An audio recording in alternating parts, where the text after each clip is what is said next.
მოგესალმებით მეგობრებო, დღეს სტუმრად მყავს ბატონი ლევან მეტონიძე. მე და ლევანი დიდი ხანია უკვე ერთმანეთს ვიცნობთ, ასე რომ ვისაუბრებთ შენობით და სახელით, ასე რომ ფამილარობაში არ შევქვითვალოთ. ლევან, როგორ ხარ, ჩემო კარგო? მადლობა ნიკა, თავად როგორ გიგითხო?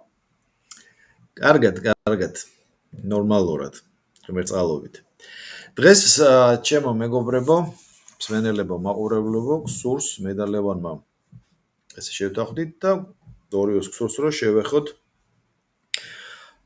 ქართულ უბრალოდ ემიგრაციის საკითხებს, როგორც ევროპაში, ასევე ამერიკის შეერთებულ შტატებში და საქართველოს რეალობაში ამ სოციალურ მოვლენას, ქართულ ემიგრაციას.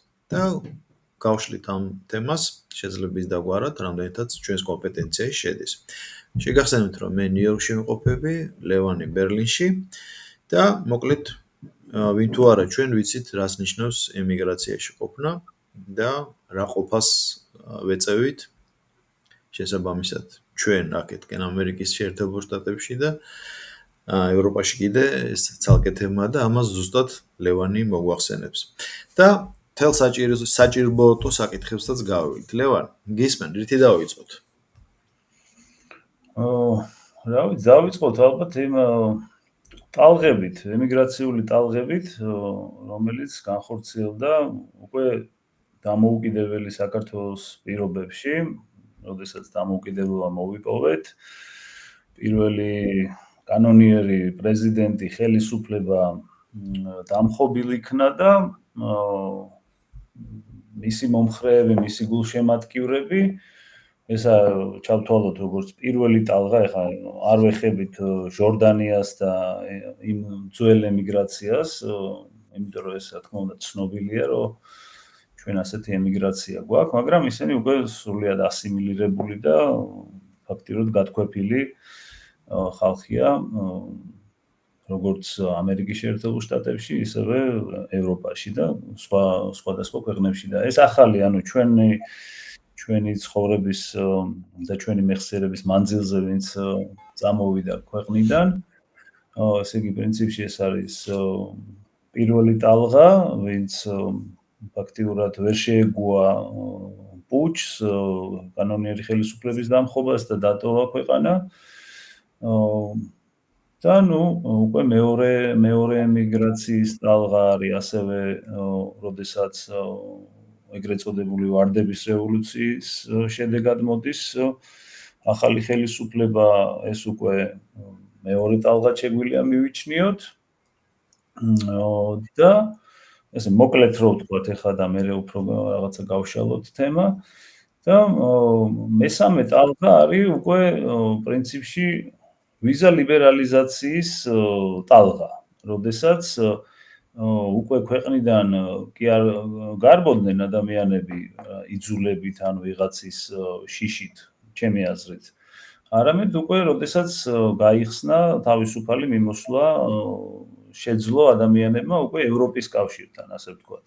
და ახლა ამერიკასთან ისედაც სავიზო რეჟიმია და ბოლო სიტუაცია ვიცით, რომ მექსიკის გავლითაც კი მოდიოდნენ ადამიანები საკმაოდ ბოლოს და ბოლო დროს.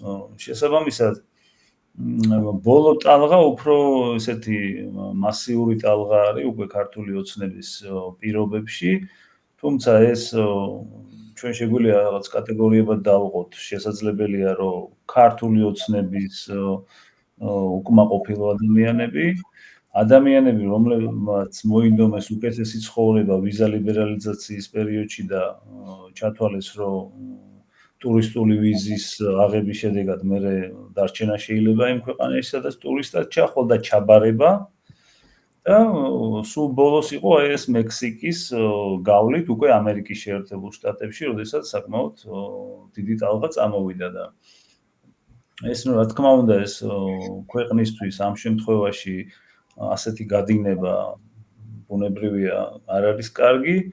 საბჭოთა კავშირის პერიოდისათვის დაახლოებით 5,500,000-მდე მერყეობდა ქართველობა და დღეს ვთქვათ კონკრეტულად ქვეყანაში ითვლება, რომ არის 3,700,000 საკმაოდ, ესე იგი, დიდი კლება არის და კიდე შესაძლებელია გადამოწმება ამ რიცხვების, თქვათ, რამდენად ლევან, ბოდიში სოციოლოგი ხარ და ვიცი, რომ სხვაზე მეტი ინფორმაცია 3,700,000 ამორჩეველი თუ ჯამური მოსახლეობა.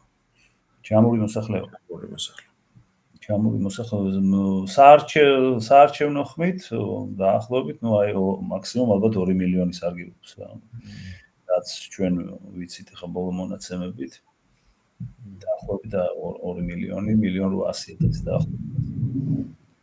და ეხლა ჩვენ ვაკვირდებით, რომ აი ახლა მე მაგალითად ბერლინამდე ფრანკფურტში ვცხოვრობდი და ემიგრაცია საკმაოდ უმრავლესობა ემიგრაციის გნებავთ 90-იანების წლებიდან წამოსული, გნებავთ ბოლო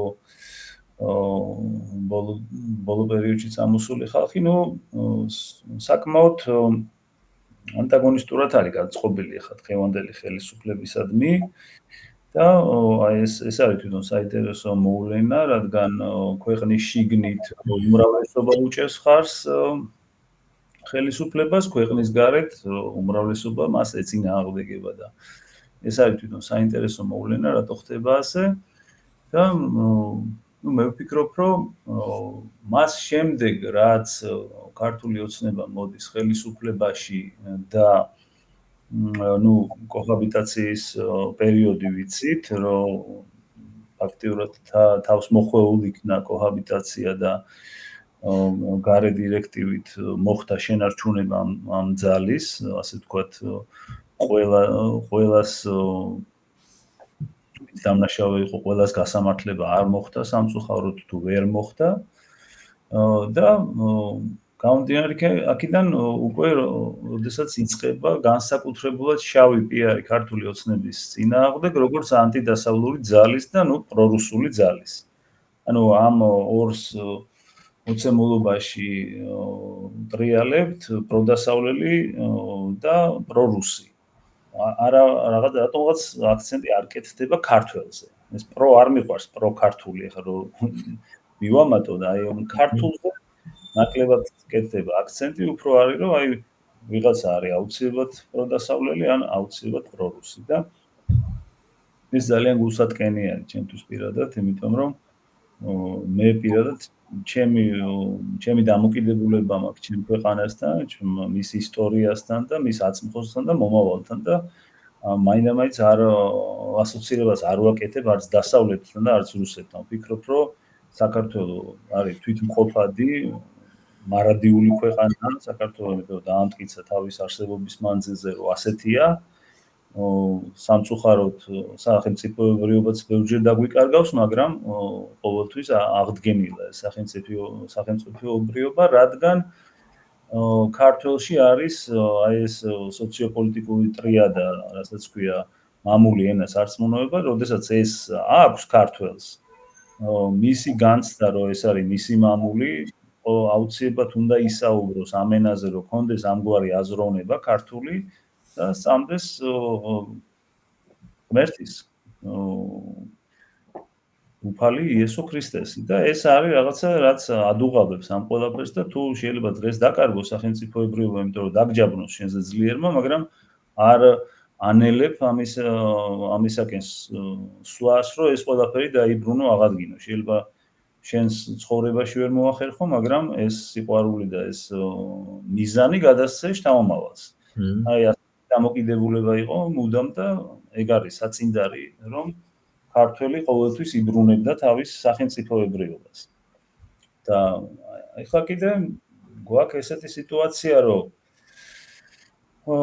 ჩემი დაკვირვებით ხო რაღაც ერთგვარ ინტელექტუალურ სნობისთან გვაქვს საქმე, ჩემი აზრით, ხო გაგვიგია, რომ არის უბნური სნობიზმი, მაგრამ არის ასევე ინტელექტუალური სნობიზმი, როდესაც ადამიანს გონია, რომ აი მისი პოზიცია, მისი აზრი არის უპირატესი და სხვისი ყველასი არის მცდარი.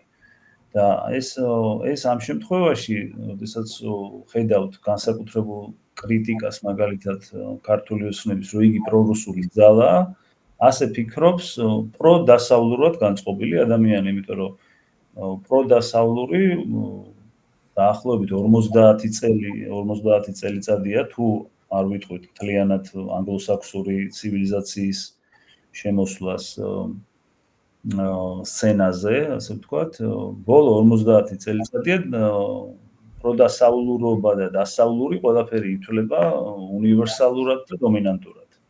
შესაბამისად, ყველაფერი სხვა დანარჩენი არის ჩამორჩენილი, უარგისი და ასე ვთქვათ, საშიში და დანაშაულებრივი.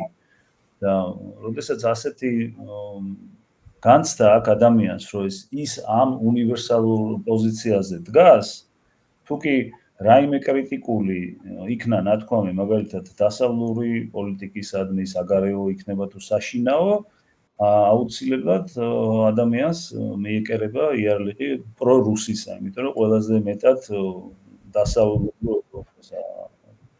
რუსული, ესე იგი ამერიკულ რუსული დაპირისპირება ბოლო ესე იგი 50 წელიწადია. ეხლა ჩინური წამოვიდა, მაგრამ ჯერ ეხლა პროჩინური ასეთი არ დამკვიდრებულა, მაგრამ ეს დამკვიდრდება ალბათ. პრორუსული არის ესე იგი ყველაზე ნეგატიური კლიშე. და რაც შეეხება ემიგრაციას, ჩვენ შეგვიძლია ახალი ტერმინი შემოვიტანოთ გეოსნობიზმი, როდესაც ადამიანი მაგალითად საქართველოსდან მიდის სასურველ ქვეყანაში, ან ამერიკაში, ან ევროპაში და უკვე აღმოჩნდება მეტროპოლიაში, მეტროპოლიის ცენტრში და უკვე გეოსნობიზმით ავადდება. პლუს ინტელექტუალურ სნობიზმთან ერთად.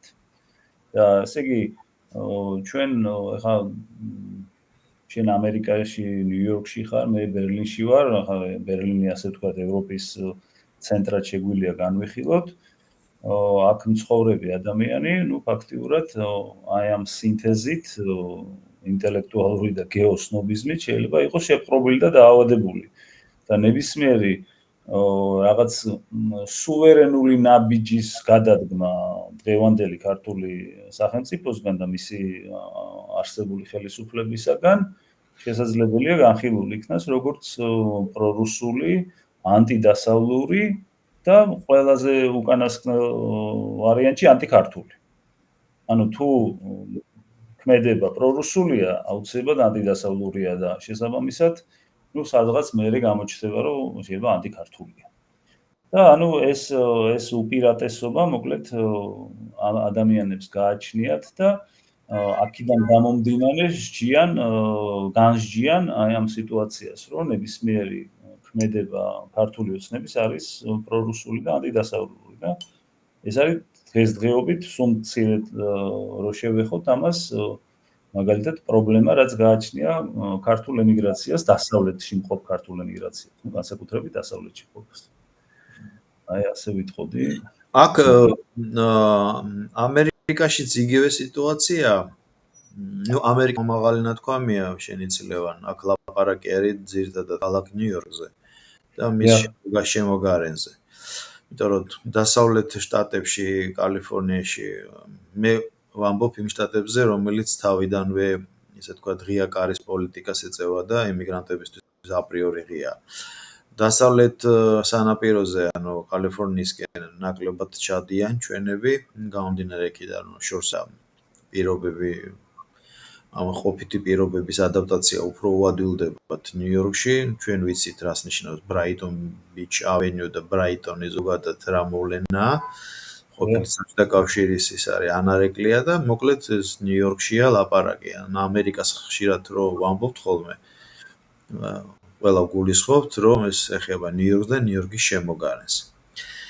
ნიუ-იორკში მაგალითად აი შენ ტალღები ჩამოთვალე ემიგრაციის და მე ერთ ტალღას ჩავამატებდი, ეს არის 2012 წლის პირველი პერიოდი, სანამ გაჟღერდებოდა, რომ ქართული ოცნება კოჰაბიტაციის პაქტს ხელს მოაწერდა და ამას შეიყვანდა მოქმედებაში, მანამდე ბევრი ყოფილი ყოფილი ხელისუფლების წარმომადგენელმა დატოვა საქართველო და მათმა ოჯახის წევრებმაც. ნაციონალური მოძრაობის მრავალი მოქმედი პირი ნიუ-იორკში გადმობარდა. არ ვიცი ევროპაში რა წილი იყო, მაგრამ ნიუ-იორკი იყო მათთვის პრიორიტეტი. ნუ გამომდინარე იქიდან, რომ ხო, ლომაია მახსენდება, სუბელიანი და ხო. ძალიან ბევრი ჩამოვიდა და საკმაოდ ისეთ ყოფითი საქმით დაკავდნენ. ანუ არ გვეგონოს, რომ დაუშვათ ჩინოვნიკები გახდნენ ან რომელიმე სახელმწიფო უწყებაში, არა, ჩვეულებრივ ყოფით სამუშაოზე. ეს იგივეა, როგორც მაგალითად მძღოლი, მშენებელი და ასე შემდეგ. და აქ მნიშვნელოვანი არის ის მომენტი, რომ ზუსტად მექსიკის საზღვარი რო გაიღო, ვინც წამოვიდა, ესე იგი, ამ მექსიკის გავლით, ძალიან ბევრი მიუხედავად იმისა, რომ უკვე ბევრი რამ ჩავლილი იყო საქართველოში, ბევრი რამ ნათელი იყო, მაინც მექსიკიდან გადმოსულთა რაოდენობაშიც მოხდა გრადაცია. ძირითადად დაიყოფოდა ორ ნაწილად. ეხლა მე 2016-ში ჩამოვედი და მე წამოვედი ოცნება იყო და პირადი ესე ვთქვით, ყოფითი პირობების გასაუმჯობესებლად დასამალი არ არის და ვინც ეხლა 13, 14, 15, 16 წლებში ჩამოვიდა, ყველა მაგით ვიყავი. 17 წელში უკვე გაჭირდა, იმიტომ რომ უკვე ტრამპი იყო და ესე ადვილად შემოსვლა არ შეიძლებოდა. ადვილად როგორ? ვიზებს არ იძლეოდნენ, ესე ვთქვი. და ჩვენთვის, ჩემი ნაკადისთვის იქ არაფერი პოლიტიკა არ იყო, წამოვედი, იმიტომ რომ გადავრჩე მარტივად. ან დავში ჩემი ყოფითი პირობები გავიმჯობესო, ერთი ბინით მეტი ვიყიდო, ან ბავშვი სასწავლებლად მივყავს და რაღაცა, მოკლედ ჩვეულებრივი ყოფითი პრობლემები. მაგრამ ახლა მექსიკიდან საზღვარი რო გადმოვიდა, აქაც ორ ნაწილად დაიყო. ერთი რომიც ჩამოვიდა და თქვა, რომ უბრალოდ ყოფითი პრობლემები, როგორც ჩემ შემთხვევაში თავის დროზე და იყო მეორე ნაწილი, რომელიც აგინებდა არსებულ ხელისუფლებას, გამომდინარე იქიდან, რომ უბრალოდ არ შეიქმნა შესაბამისი პირობები, სოციალური დაცვა, არ იყო სადაზღვევო პოლისები, არ იყო ის, არ იყო ეს, ჩამონათვალი იყო, მე ბევრს ხვდები ამ დაგვარ ხალხს და უბრალოდ ესე გაბრაზებულები და რა ეკნათ, რა, ბევრმა ბინა გაყიდა, დააგირავა და ასე შემდეგ და წამოვიდა მექსიკით. და საბოლოო ჯამში აქ ისეთი სურათი იქმნება, ლევან, რომ ჩემს რესპონდენტებთანაც ხშირად მიწევს ამაზე საუბარი, რომ მიმდინარე სიტუაციაში საქართველოს არსებულ ხელისუფლებას ამერიკის ემიგრაციის ალბათ 1/3 უჭერს მხარს. დანარჩენი არის ოპოზიციურად განწყობილი, კრიტიკულად განწყობილი, ოპოზიციურად განწყობილი. თუ რამე თავყრილობები არის, მაგალითად ხარდაჭერა, აი შემოდგომაზე, როცა იყო საპარლამენტო არჩევნები, აქაც იყო ესე ვთქვათ, საპროტესტო მიტინგების ანარეკლი. ნუ რა თქმა უნდა, მასშტაბები ბევრად ნაკლებია, იმიტომ რომ მიუხედავად იმისა, რომ ქართველები მე მგონი 250,000 ვაღწევთ უკვე ნიუ-იორკში. ეს არაოფიციალური ცნობით. ყველას არ ძალია რომ მიტინგზე დადგეს. იმიტომ რომ იცი შენ რას ნიშნავს ემიგრაციაში ერთი დღის გაცდენა. მაგრამ მიუხედავად ამისა, მაინც ოპონირებას ახდენენ.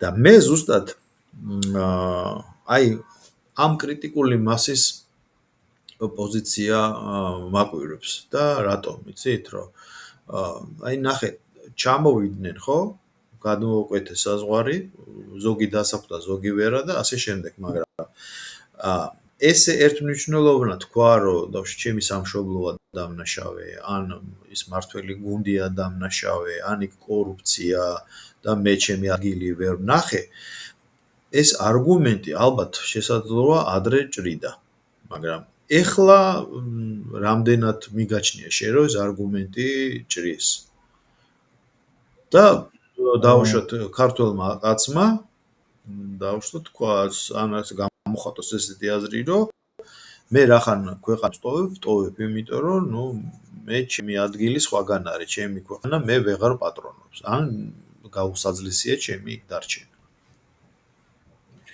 ნუ ეხლა მე როგორც ხედავ თვითონ საქართველოს სიტუაციას, ხა მე 2012 წლიდან აღარ ვცხოვრობ საქართველოში, რაც ქართული ოცნება მოვიდა. მანამდე პოლიტიკურად აქტიური ვიყავი და ვიყავი ოპოზიციაში არსებულ ხელისუფლებასთან. ქართული ოცნება რომ მოვიდა, წამოვედი სასწავლებლად და ასე შემდეგ და ესე იგი ჩვენ ორივე მოცნების დროს დავტოვეთ ჩვენი ქვეყანა. ესე გამოვიდა. მე 2012-ში მოგვიდა. არჩევნებშიც ვერ მოვახერხე მონაწილეობის მიღება, ისე მომიწია წამოსვლა და ესე იგი რა გითხრათ, ეხლა მე რო ჩავდივარ, ყოველ ჩასვლაზე ხდება გაუნჯობესება გარკვეული ასპექტების. სოციალურ ასპექტებს გულისხმობ, ეხლა თვითონ ქვეყნის შიგნით როცა არ ცხოვრობ ადამიანი რაღაც ყოველდღიურობებს ვერ აწყდები, ჩავდივართ იქ ძირითადად მაქსიმუმ 1 თვით და მთელი ეს 1 თვე არის გართობა, ასე ვთქვათ. მონახულება მონატრებული ხალხის, კეიფი დროსტარება და მაგრამ ახლა მაგალითად სასწრაფოს გატარება ვისწავლეთ ქართველებმა, სიგნალი ნაკლებია კუჩაში. მნიშვნელოვანია. ხო, ანუ რაც მაგალითად ევროპაში მაგალითად თვალში მოგხვდება, რომ არასიგნალებენ ადამიანები, სასწრაფოს ატარებენ. ანუ ესეთი ნაბიჯ, ეგეთი ასეთი გაუნჯობესებები თვალნათლივ ხედავ ამ ყველაფერს. და ანუ ეს გარეგნული ეს არის, მოკლედ, ანუ დამსგავსება გარკვეულ დასავლურ კულტურულ რაღაც ნიშნებთან მიმსგავსება.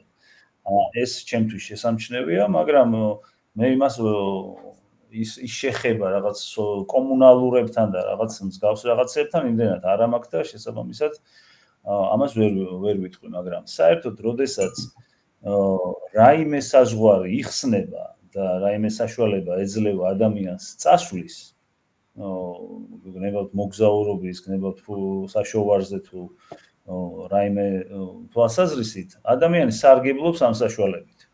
არ მოწონს მდგომარეობა საქართველოში თავისი ფინანსური მდგომარეობა თუ რაღაც, ღია საზღვარი მიდის. გადასაძრომია გადაძრება ადამიანი, ანუ ადამიანს ვერ გააჩერებ.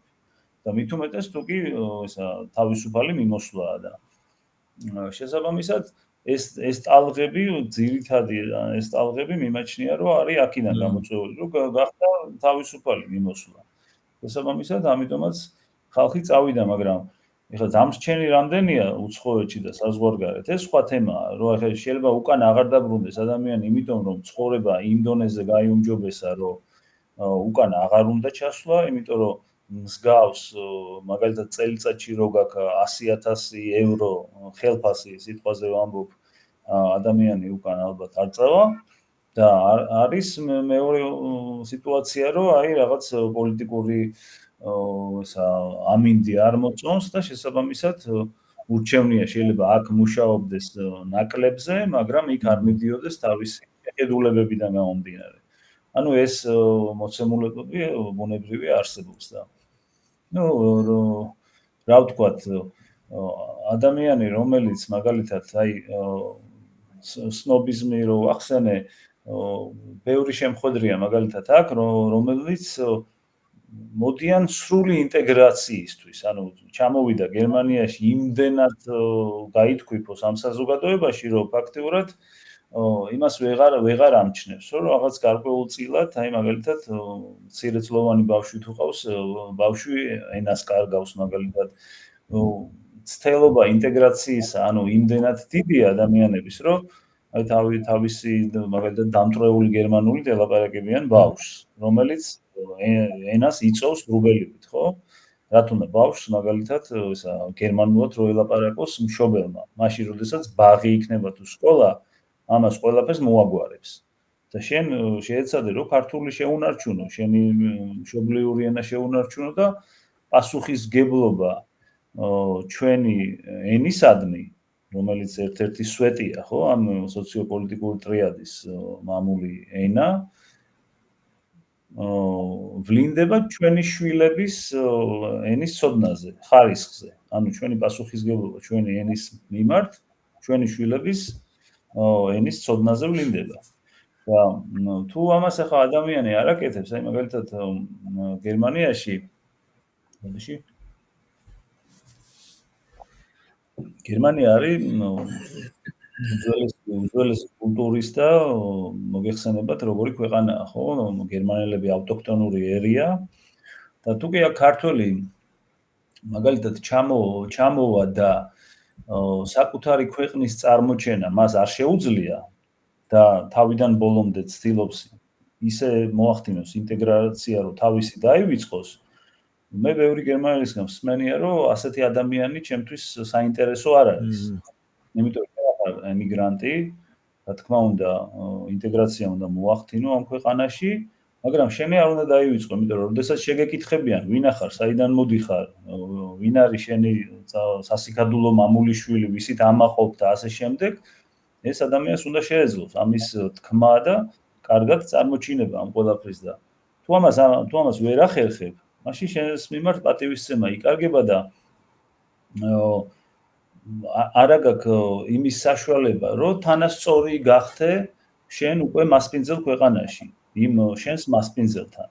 და მაგალითად მე ბევრი მინახავს ისეთი ადამიანი, ну არც თუ ისე ბევრი, მაგრამ ყოფილა, რომ აი საქართველოს რაღაც აგდებულად რომ მოიხსენიეს, რომ აი საქართველო და ხო აი ჩამორჩენილი და რაღაცა და ასე შემდეგ და ცდილობს ყველაფერი ეს მიივიწყოს, ანუ რა არის მისი წარსული, რა არის მისი აწმყო, ვინ არის საინტერესო რაც არის საქართველოში და ასე შემდეგ და მე ასეთი ადამიანი ახლა სნობებზე რო საუბრობდი, თავის ქვეყანაში სნობი იყო, პერიფერიიდან გამოდის, რომ წამოვიდა მეტროპოლიაში, დაივიწყა ყველაფერი თავისი და ამავე დროს საკმაოდ უჭირს ინტეგრაცია მასპინძელ ქვეყანაში. და თუ კი ქართველი შეძლებს მაგალითად რომ აი შილერისა და გოეთეს კულტურის წარმომადგენელს რუსთაველისა და მაგალითად ვაჟას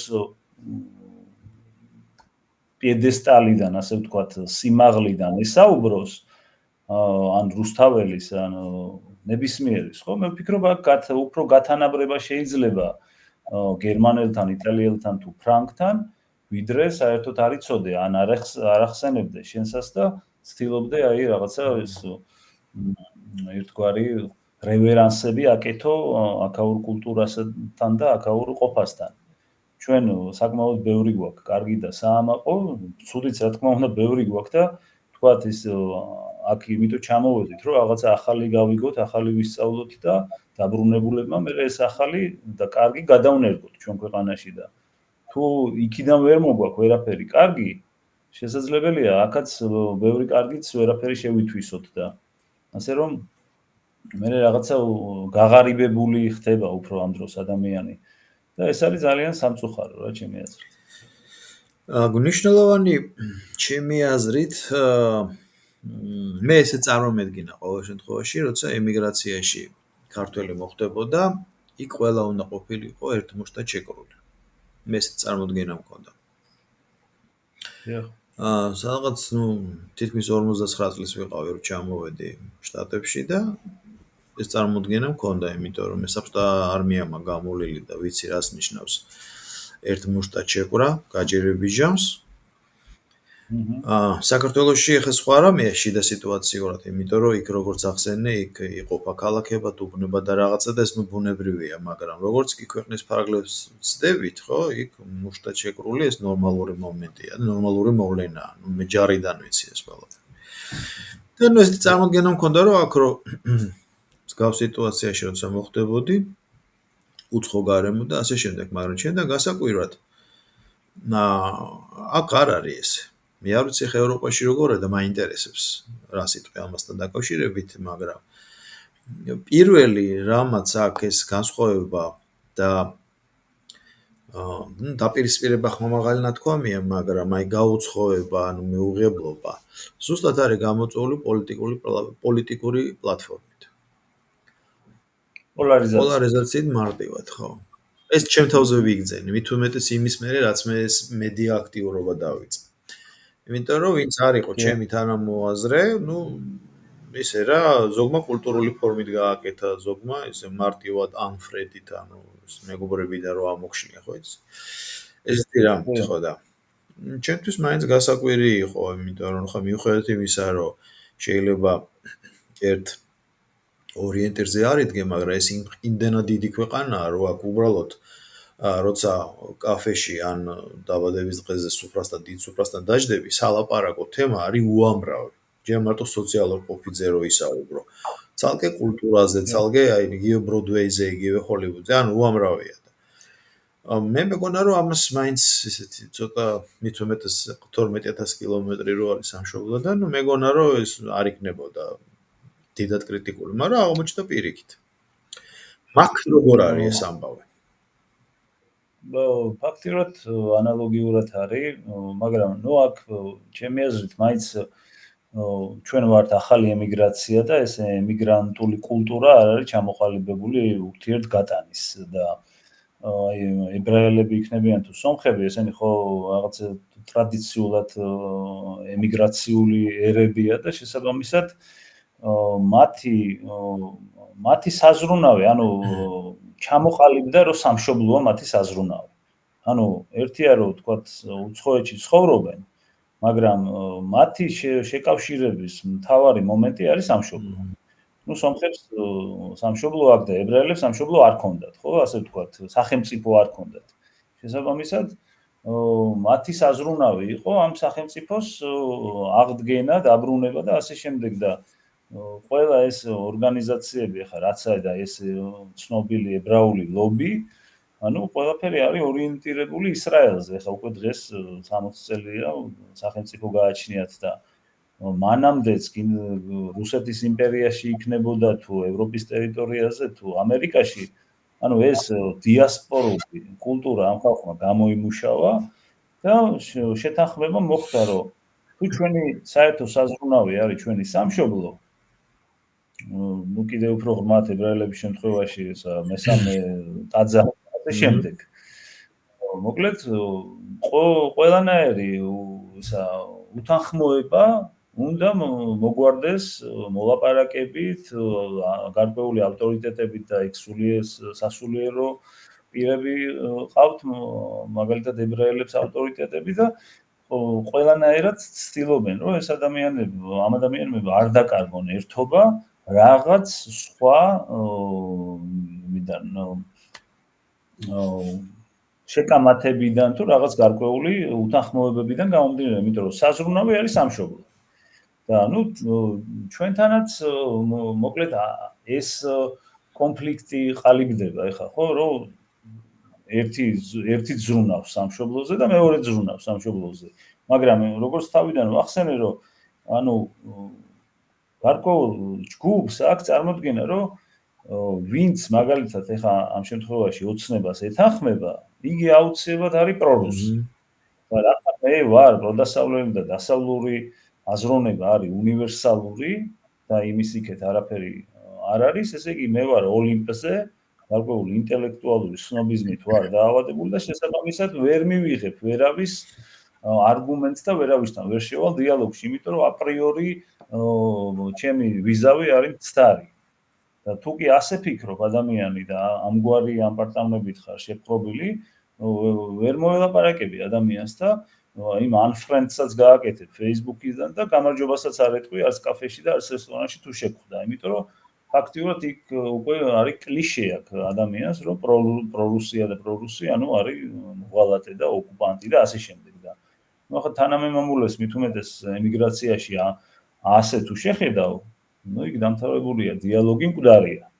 მაგრამ თითქოს და სამშობლოა საერთო საზრუნავი, ხო, ასე უნდა იყოს. მაგრამ როგორც კი დემონიზაციას მოახდენ შენი თანამემამულის, იქ უკვე დამთავრებულია, ვეღარაფერს ვეღარ გააწყობ რა. ასე რომ უნებრივად იყოფა ადამიანები. სამწუხაროა. ნუ კიდე რა შეიძლება დავამატოთ. კიდე შეიძლება ითქვას ის, რომ დღესდღეობით ახლა ნუ გერმანიაში მაგალითად და ჩემ წრეში, რა თქმა უნდა, განსხვავებული აზრები დომინირებს, მაგრამ საბედნიეროდ unfriend-ებს და რაღაცებს ერთმანეთს არ უკეთებთ, ხვდებით, კამათობთ, საუბრობთ დელიკატურად, იმიტომ რომ თუ ეს რაღაც დელიკატურობა არ გამოიჩინე კამათის დროს, აუცილებლად კონფლიქტი წარმოიშვება, იმიტომ რომ სამწუხაროდ ემოციები ჭარბობს და მე ვფიქრობ, რომ პოლიტიკურ თემას მაინც, როდესაც პოლიტიკურ თემას ეხება ადამიანი, რაღაცა სპეციფიური განათლება ცოტა უნდა კონდეს. რა თქმა უნდა. იმიტომ რომ ხო, ანუ ერთი არის ქვეყნის შიგნით არსებული სიტუაცია, რომელიც შეიძლება არ მოგწონდეს და დღეს ახლა მართლაც ისეთ პროცესებს ვაკვირდებით, რომ გაუცებულები ვართ, ხო?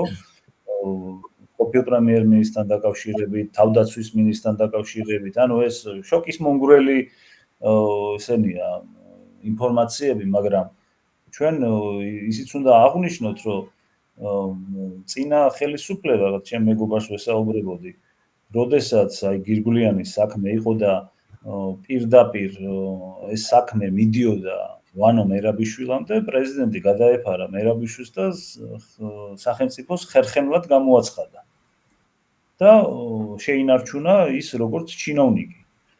იმისი რობაქიძის საქმეზე, მაგალითად, როდესაც მოკლეს საწყალი ეს ბუტა რობაქიძე, მთელი შინაგან საქმეთა სამინისტრო ჩაერთო ამ საქმის ფაბრიკაციისთვის. იმიტომ რომ პატრონის პრესტიჟი არ შელახულიყო, ხო? იმიტომ რომ წარმატებული პროგრამა და ესა რეფორმა და ასე შემდეგ და ასე შემდეგ, აი ესეთი რაღაცა დაემართათ, ხო, შემთხვევით გაუვარდა, ხო, რა თქმა უნდა, იმ არაპროფესიონალს. და უცებ ეს საქმე სხვაგვარად ჩაფარცხეს, ასე ვთქვათ, რა, ფაბრიკაცია მოახდინეს და დანაშაული უნდა გამოავლინო და უნდა დასაჯო. კი, შეიძლება გარკვეული პრესტიჟის რაღაცა ისენი მიიღო რეპუტაციული დარტყმები, მაგრამ გრძელვადიან პერსპექტივაში უფრო მეც დაკარგა. აი ეს შეცდომა მაგალითად ამ კონკრეტულ მაშინ საქმეებში ნაციონალურ მოძრაობას დაემართა და გრძელვადიანად მე გამოვლინდა ეს პრობლემა უფრო დიდად. და ეხლა თუ ავლენენ, იჭერენ, იმაშვებიან, ასამართლებენ და შენ გამოდიხარ და როდიდან დაიწყო ეს ყველაფერი და აბა ამდენ სად იყავით, ანუ ესე იგი შარზე ხარ ჩვეულებრივად რა, ამ პროცესს კი არ მიყვები, როგორც წესი და რიგია. შარზდებ, რომ ესე იგი შენ მონაწილე იყავი და ეხლა რაღაცაში გაწყობს. და ნუ ახლა ასე ყველაფერზე შეიძლება შარი მოსდო, ხო? ახლა ეს სიგარეტი თუ სანთებელა რატო არ გაქო. ხო და აქედან გამომდინარე, თუ პროცესი მიმდინარეობს, თუ შიდა წმენდის პროცესი მიმდინარეობს, ამ მაშინ უნდა შევხედოთ ამას პოზიტიურად, იმიტომ რომ წინა გამოცდილებიდან ვიცით, რომ პირიქით მას გადაფარება, ხელის დაფარება და ასე შემდეგ მიმდინარეობდა და დღეს გამოვლინება ხდება და ეს არის ჯანსაღი პროცესი. ცუდია რომ ასე იყო, ერთმნიშვნელოვნად ცუდია, მაგრამ თვითონ პროცესი გამოვლენის და დასჯის ეს არის კარგი და სასარგებლოა სახელმწიფოსთვის გრძელვადიან პერსპექტივაში. ასე რომ უნდა მივესალმოთ ამას და ობიექტურები უნდა ვიყოთ ამ შეფასებაში, თუ არა შარი შეიძლება მოსდო ყველაფერში ხა. მე მაგალითად ერთ-ერთმა Facebook მეგობარმა ისეთი ჯერ კიდე როცა მონოსტრიმები მქონდა, ანუ ესე ვთქვათ, მონოლოგს როცა ვწერდი, მაშინ კომენტარში მომწერა, აი ის დავგმე ის აქციელი. ლისის ტბაზე რუსეთის დროშას რო ვითომ დააშარდა თუ მართლა დააშარდა მოკლედ და მე ვინსა დაიმალა რო არ იცოდნენ ეს ვაშკაცობის კიდე ეს უკიდურესი გამოვლენის ფორმა რო არის. და მოკლედ მაშინ ჩემი კრიტიკული ის დავწერე მოკლედ. დავწერე კი ჩავწერე ეს მონოლოგი და მომწერა ორმა რომ პათოს ვიტყვი ხ ციტირება რო არ მოვახდინო, მოკლედ ხა რა გინდა ამერიკის შეერთებულ შტატებში თუ ამ ხელისუფლების საქციელია მხარდაჭერი ხა, მაშინ საერთოდ რა მაგ რა გინდა, ჩამოდი და აქ იყავი. მეორე იყო ის რომ ესე იგი აბა რა უნდა ექნა და ნუ იქ კიდე ცალკე გაიშალა. და ნუ მე მივხვდი რომ ეს არ არის ესე ვთქვათ ესე ერთმნიშვნელოვნად დანახული სამყარო, იმიტომ რომ მართლა ყველა სხვადასხვა გვარად აღიქვავს ამ ყველაფერს. და პირველი ჩემი შეწუნება ზუსტად აი მაშინ მოხდა რა, რომ მეგონა რომ ყველაზე მარტივად და გამართულად საუბრობდი და ესე რა, აი ყველაზე უბრალო ენით. მაინც აი ესეთი რამ მოხდა და ეს რატო მოუყევი? ეხლაც ეს წმენდა რო დაიწყო საქართველოს ხელისუფლებაში. აქ ისე რა ნიშნის მოგებით მწერდა ხალხი, ზოგმა ისეც მითხრა პრივატულად, რომ აი ხედავო სადამდე არისო და რაღაცა და შენ კიდე რატო ხარ ესე ლოიალურად დამოკიდებული თუ რაღაც ამ დაგვარ და მეუთხარი ცუდი რა მოხდა, ხო? სხვა საქმეა, როცა ხელისუფლება იცვლება და ახალი მოსული ხელისუფლება ძველს ავლენს, ააშკარავებს და აქ ეხა ადრე მოხდა თუ გვიან მოხდა, ხო? ბოლო-ბოლო თვითონ სტრუქტურამ დაიწყო თვითწმენდა. ნუ მართლმა ჯგუფმა გადაწყვიტა, რომ ეხა უკვე რაღაცა უნდა გავაკეთო და ეს თქვა თვითონ დიდ გუნდში ამ ოცნებაში მოხდა წმენდა, ხო?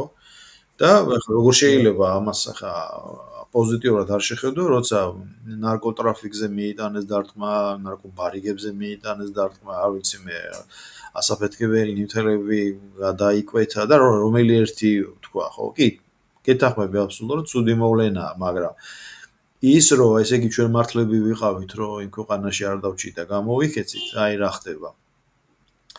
და ეჯერს კიდე სათხარ ეს ყვავილებია ტყემერე იქნება, ხო? ესეც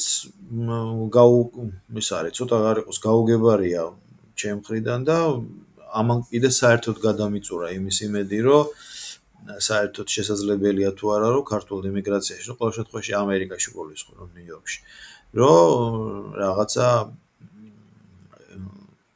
ну ერჩკუაზე ხა რაღაც სტუდი ნათქვამია, მაგრამ ყოველ შემთხვევაში ლოიალური რომ დადგეს ეს ორი მხარე ერთმანეთთან.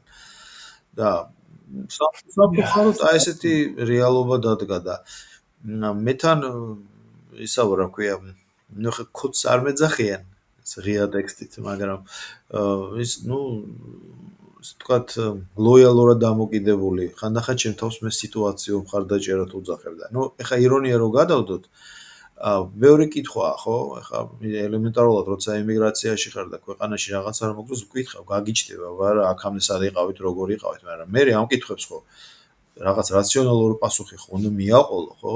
ხო უნდა მართლა ტელევიზორიდან ხო არ იღებ ეხლა შენ სრული ინფორმაციას, ხო? ნათესავები ყავს, ახლობლები ყავს და ბოლო-ბოლო თავში რაღაც გიდეს და უნდა გადახარშოს რატომ მოხდა და რის სიკულისთვის მოხდა. მაგრამ აქ აი კიდევ ერთხელ გეუბნები, ესეთი უცნაური რამ დაფიქსირდა და შენ როგორ ფიქრობ? აი ხა ამ ჩემი თქვათ გაშლილი კითხვის მერე როგორ ფიქრობ, რა შეიძლება რომ მოხდეს რომ ქართულ ემიგრაციაში ქართული იდეა ჩამოყალიბდეს და მიუხედავად თავისი სოციალური პოლიტიკური ორიენტაციის მიუხედავად საქართველოს ზრუნვაზე იყვნენ ორიენტირებული. მე არ გულისხმობ იმ ყოველთვიურ გადაჩანარიცხებს ოჯახის თუ რაღაც. მეგონები მასშტაბური. გადასარევი კითხვაა. მე ვფიქრობ, რომ ადამიანებმა უფრო უნდა გაერკვნენ სიტუაციაში, ქვეყნის გარეთ რა ხდება. ანუ საქართველოს გეოპოლიტიკური მდგომარეობა უნდა შეისწავლონ. ოცნება იმაზე, რომ მაგალითად საქართველოს მოხდეს იქ და აქ და გახდეს იმის და ამის წევრი, ეს რა თქმა უნდა კარგია და ოცნებაა, მაგრამ ადამიანი თუ იმყოფება ნიუ-იორკში ან ბერლინში ან სადმე არ ნიშნავს იმას, რომ საქართველოს შეუძლია ნიუ-იორკში ან ბერლინში ყოფნა. ეს ადამიანს შეუძლია გადაადგილება და ქვეყანას გადაადგილება არ შეუძლია. ანუ ქვეყანა არის გეოგრაფიის პატიმარი. ასე ვთქვათ და ეს უნდა გავიგოთ, რა მდგომარეობაა ჩვენს გარშემო, ვინ არის დომინანტი ძალა რეგიონში, არსებულ ჰეგემონს, ან როგორც ამერიკის შეერთებული შტატებია, აქვს თუ არა ინტერესი ჩვენ ქვეყანაში იმგვარი, რომ საქართველოს მაგალითად ტერიტორიული მთლიანობის აღდგენის პერსპექტივა გაუჩნდეს, ეკონომიკური აღორძინების პერსპექტივა გაუჩნდეს, ემიგრაციის დაბრუნების პერსპექტივა გაუჩნდეს. აი მაგალითად ამერიკის შეერთებული შტატები, რომელიც არის ყველაზე ძლიერი ქვეყანა, თუ აქვს მაგალითად ესეთი ინტერესები საქართველოს მიმართ. საქართველოს თვითონ მნიშვნელოვანი ქვეყანა რახან არის ძალიან მნიშვნელოვან გეო ლოკაციაზე, საჯვარედინზე იმყოფება და ისტორიულად ესეთი ფუნქცია აქვს. პრინციპში ჩვენი ჯილდოც არის და სასჯელიც და თუ ამაში კარგად გაერკვევა ადამიანი, ხო, აი მე უფრო ცოტა ისა ვარდისფერ სათვალეს მოიხსნის, ვიღაცა სტაფილოს გადააგდებს, რომელიც წინ დაკიდებული აქვს და ანუ ნელ-ნელად რეალიზმთან მივა ახლოს, ვიდრე 30 წლიანი იდეალიზმის პირობებში ქონდა ერთგვარი გონებრივი კოლონიზაცია. ანუ გონებრივი კოლონიზაცია თვითონ საინტერესო თემაა, მე სხვა დრო შეგვიძლია ამერიკის ამერიკაზე შემდეგი გადაცემა გავაკეთოთ, მნიშვნელოვანია ჩემთვის და შენთვისაც. ეს მე შეგვიძლია გავშალოთ და ანუ თუ ადამიანი გაერკვევა თავისი ქვეყნის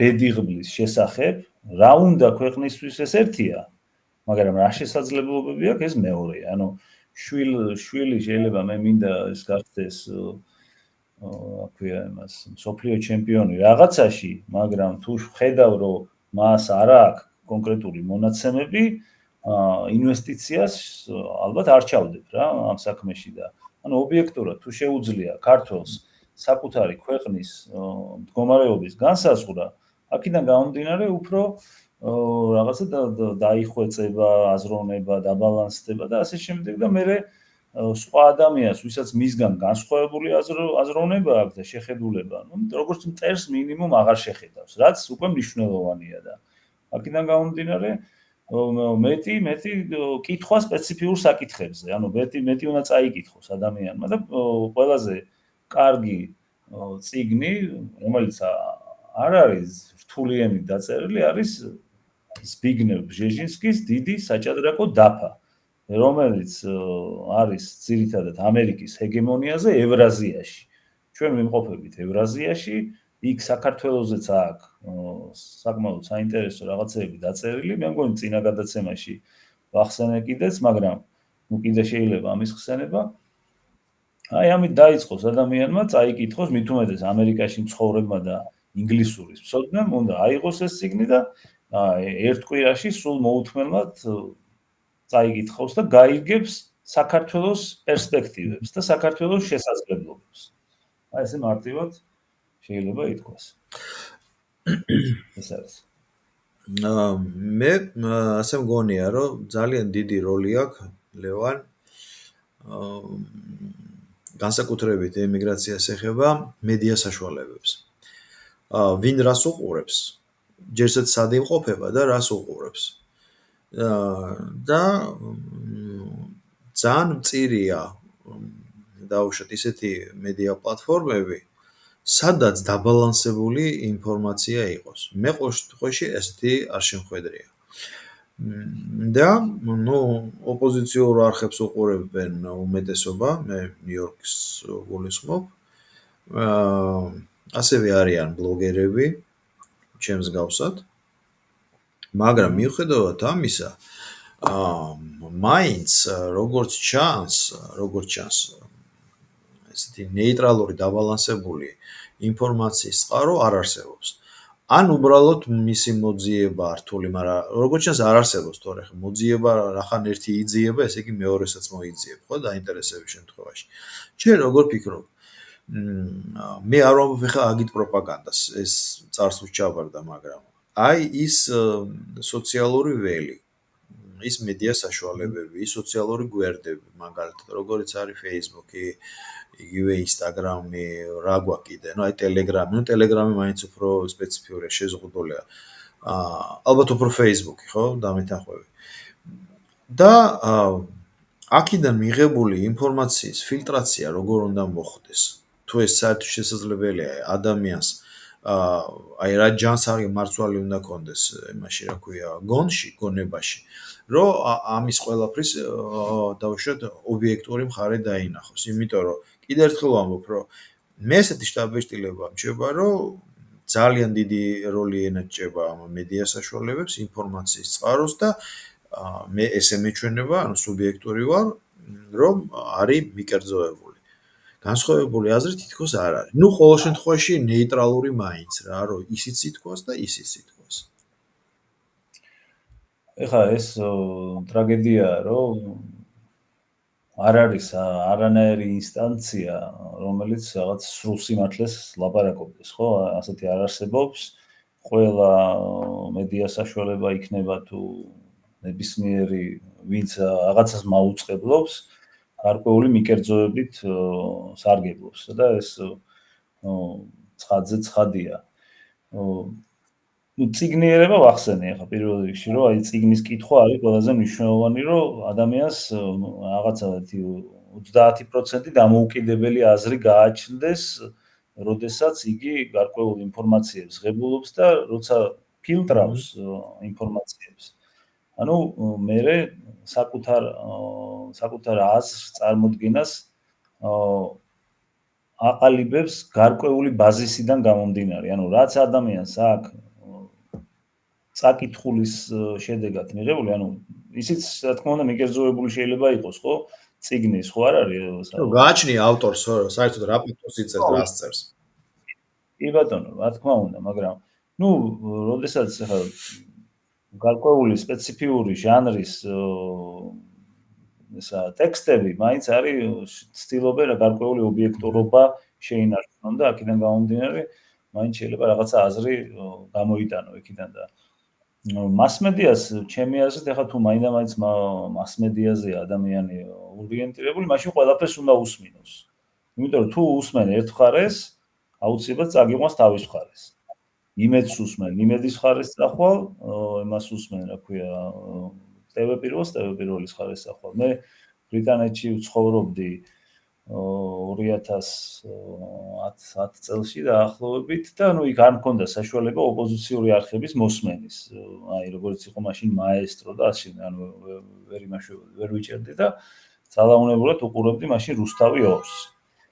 როდესაც აი რაღაცა 2 თვე, 3 თვე რაღაცა ამ იმას უყურებდი, ნუ გაოცებული ვიყავი, რომ დედა რა ქვეყნიდან წამოსულარ, მეთქი ეს რა ხდება და რაღაც ლამის ნაციონალური მოძრაობის ისე გავხდი, მხარდამჭერი. სულ რაღაც სამთვიანი მუდმივი ყურები და ნოსტალგია რო შემოგაწובה, გინდა იცოდე შენ ქვეყანაში რა ხდება და უყურებ.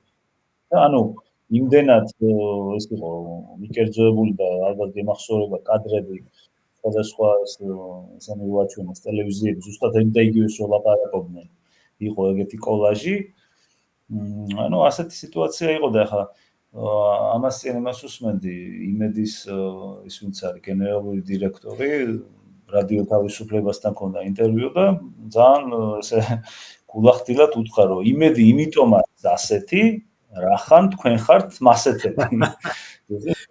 რახან თქვენ პროპაგანდას აწარმოებთ ანტიპროპაგანდას ქართული ოცნების წინააღმდეგ თქვენ ვაწარმოებთ თავდაცვით პროპაგანდას და ქართული ოცნების მხარდამჭერ პროპაგანდას. ანუ ესე იგი ძალიან ღიად ალალად თქვა ამ კაცმა, რომ ახლა თქვენ ახართ ასეთები და ნეგატივზე ხართ მუდმივად ორიენტირებული და ნუ არაფერი არ მოგწონთ თქვა ოცნების, ჩვენ პირიქით ვაკეთებთ საპირისპიროს და შეიცვალეთ თქვენ, შევიცვლებით ჩვენც.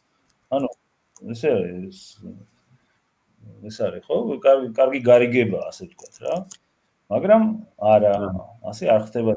თუ ადამიანი TV პირველს უყურებს და მაგალითად ნოდარ მელაძის შაბათის შოუს რო უყურებ და ისა ბიძინა ივანიშვილის ძმის სახთან გვამი აღმოაჩინეს, აი ასეთი რო იქნება, რა ქვია, headline. ანუ ეს ნიშნავს, რომ ბიძინა ივანიშვილმა მოკლა ის კაცი. ანუ ფაქტიურად ამას ნიშნავს რა, მეც არაფერს არ ნიშნავს. ბიძინა ივანიშვილის ძმის სახთან გვამი აღმოაჩინეს. რას უნდა ნიშნავს, ხო? ხო და აი ასე როცა ამას უყურებ, ბუნებრივია ის მაშინ ქვეცნობიერში ჯდება, რომ ბიძინა ივანიშვილი ის არის, თქვია, ვიღაცებს კლავს და რაღაცებს ჭამს. შესაბამისად, ეს არის პრობლემა და ყველაფერს უნდა უყუროთ, ყველაფერი უნდა წავიკითხოთ და შეძლებს დაგვარად გავფილტროთ და რაღაც ჩვენი საკუთარი აზრი უნდა ხო, ვიქონოთ. ეს მნიშვნელოვანი რამ აღნიშნე, რომ გარდა იმისა, რომ ყველაფერს უნდა უყურო, პლუს უნდა ესე ვთქვათ, ეგრეთ წოდებულ ან არაფერს არ უნდა უყურო, საერთოდ, ანუ სრულიად უნდა მოწყო. ნუ მაშინ ასოციალური იქნები და ეგ ახლა ხო, ეს არ გამოდის, ეხლა ტელეფონი გიჭირავს ადამიანს, ისა smartphone და მოდი და ინფორმაციას და მაგის მომინდეს. ანუ მაშინ წიგნის არკითხვის ძირითადი მომენტი კიდე იცი რა არის? ეხლა ვინც ემიგრაციაში ვართ აქ, ხო? შენც გავლილი გაქვს ეგ ეტაპი რა, რომ აი non-stop მუშაობაში ხარ, ხვდები? ატარებ მუშაობან, ლესავ, ღებავ რაღაცა და ფონად მიდის smartphone-დან მიღებული ინფორმაცია, ან აუდიო, ან დავუშვათ ვიზუალი რაღაცა ხმა ჩადის და ეგ არის, მაგრამ თუ ჩვენ გვინდა და მე და შენი ეს პოდკასტი მაგას ეძღვნება, რომ თუ გვინდა რომ რაღაც ობიექტური სურათი დავინახოთ, ხო, ყველა მხარეს უნდა უსმინო. აბსოლუტურად ყველა მხარეს უნდა უსმინო და უნდა იყოს კრიტიკული. რომ იქაც ჩაეძიო და ჩაიჭირო რა, რაღაცა რომ აი, ხო უნდა მიხვდე რომ რაღაცა არ არის, წებაში არ მოდის. ეხლა ერთ თემაში რომ ურთიერთგამომრიცხავ რამეს ამბობს, ან კონკრეტული ჟურნალისტი ან ტელევიზია ზოგადად, ხო. და ნუ რა ვიცი, უნდა ეცადონ ალბათ რომ პირველად ეწყარო როგორც ეხლა წიგნი ყველაზე ნათელია. არ ვიცი, ნუ ეს ალბათ მე და შენი სურვილი უფრო იქნება, მაგრამ ნუ ვიმედოვნოთ რომ რაღაცა საბოლოო ჯამში რაღაც შედეგზე გავა ეს ყველაფერი. მე მინდა ბატონო ერთ რამეს აღნიშნავ რა. შევ საუბრობთ ეხლა ასე რომ ხო, იმას ის ხო ვთქვი რომ რაღაც ეს გეოსნობიზმი წარმოიშვა რაღაც ახალი მოვლენა ინტელექტუალურთან დამატებით. ანუ ეს ცოტა უნდა დაუწიოს ადამიანმა რა, ამას დიაპაზონს თავისი სნობიზმის, ცოტა მეტი თავმდაბლობა უნდა გამოიჩინოს და თავმდაბლობას ზუსტად ეს ციგნიერება აძლევს ადამიანს, იმიტომ რომ რაც უფრო ნაკითხია და რაც უფრო მეტად მცოდნე ადამიანი, შეკითხვები მეტი უჩნდება. და მხოლოდ სულელია დარწმუნებული საკუთარ სიმართლეში და თუ ამას მოახერხებს ადამიანი, ხო? ბევრად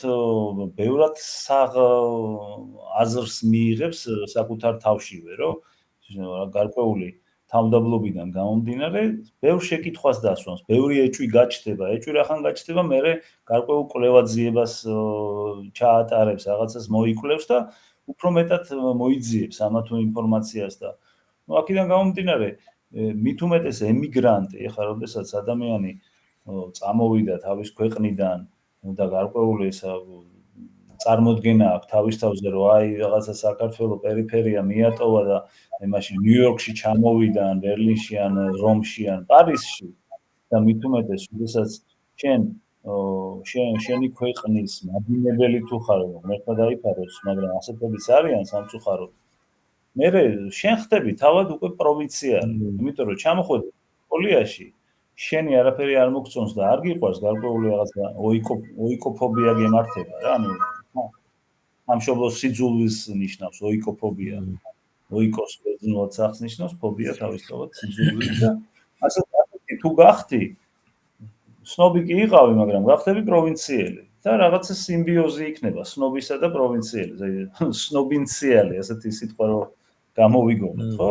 სნობი იყავი შენ ქვეყანაში, ჩამოხვედი მეტროპოლიაში და გახდი პროვინციელი, იმიტომ რომ შენ აქ არავინ არ მიგიღო ისეთი, როგორიც ხარ რეალურად რა და რაღაცა ეს თავდახრილი დადიხარ და ცდილობ ინტეგრირებას ისე, რომ ყველაფერი შენი საკუთარი უკუაგდო და ასეთი ადამიანი ხდება ზუსტად პროვინციალი, ხო?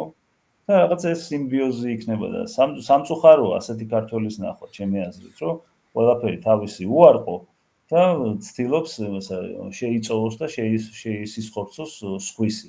თუმცა ეს მისი მაინც არ არის. და ერთი ასეთი აზრი გამიჩნდა, რომ სამშობლოს ვერასოდეს ვერ ამოწურავ, ხოლო უცხოეთს ვერასოდეს ვერ გადაფარავ. და ფიქრობ, რომ მაინც ადამიანი კარგი საკუთარ განმარტებაა. ფესვებთან, ხო, საკუთარ ფესვებთან უნდა იყო ახლოს და უცხოს მე უფრო კარგად და გემრიელად მიიღეთ რა და ბევრად უკეთესი იქნება ემიგრანტისთვის, ჩემი აზრით. ბოდიში რა, რაღაც კითხვის არა, არა. დასმევია. კითხვა რა ჩვენ ახლა საუბრის ფორმატში მივიდივარ და ორი ემიგრანტი ერთმანეთს უზიარებთ საჭირო თუ საკითხებს. რა მაინტერესებს ახლა? უკაცრავად. როგორ ფიქრობ შენ, რა უნდა იყოს მასტიმულირებელი იმისა, იმ მოძრაობისა, რომ დაუშვათ ვისაც ჯერ კიდევ შერჩენია სამშობლოს სიყვარული, ну, მინიმუმ ნოსტალგია და ასე შემდეგ. რა უნდა იყოს მასტიმულირებელი მოვლენა, რომ სულ ცოტა დაიწყოს ფიქრი იმაზე, რომ ხო არ ჯობია რომ დაბრუნდეს ქვეყანაში. როგორ ფიქრობ შენ? ოხ, რა რთული შეკითხვა, ჩემო ნიკა. რა ვიცი, პირველის ალბათ რთულია შეკითხვა. ჩემი აზრით, აი, მე რა ვიცი, მე ჩემ თავზე შემიძლია ვთქვა, რომ მე ყოველთვის ჩემოდნებზე ვზივარ, ასე ვთქვათ რა. სულ მინდა წასვლა დაბრუნება, მაგრამ ყოველთვის აი რაღაცა სოციალური მოვლენა თვითონ საქართველოში რაღაცა მე გაფერხებს და თვე აი არ მომწონს, რა თქმა უნდა, ამას რომ ვამბობ ეხა, მაგრამ თითქოს ქვეცნობიერად ადამიანი ფიქრობს, რომ აი ეს მოგვარდეს რა, ჯერ ეს მოგვარდეს და მე წავალ რა. და ამ დროს უკვე ამას დელეგირებას სხვაზე აკეთებ, რომ აი სხვა მოაგვაროს და მე მეწავალ უკვე მოგვარებულზე. აი რაღაცა ეს არის ალბათ ერთ-ერთი ძალიან მნიშვნელოვანი ის, რაც შეიძლება რაღაც ჩემ თავშიც შემიმჩნევია. რომ აი რაღაცა პრობლემაა ისეთი, ახლა მე რო ასეთი პრობლემის დროს ჩავიდე, რაღაცაც არ იქნება ეს კარგი და მე შეიძლება უკან არ მომიწიოს წამოსვლა და სხვერპლის გაღებაა საჭირო, როდესაც თქვათ სამშობლოზეა საუბარი, სიყვარულზე, პატრიოტიზმზე, შეიძლება კომფორტი არის უცხოეთში ცხოვრება გარკვეულწილად და უფრო მეტი შესაძლებლობებია, მაგრამ სასწორზე რაღაცა უნდა დაიდოს რა, ადრე თუ გვიან.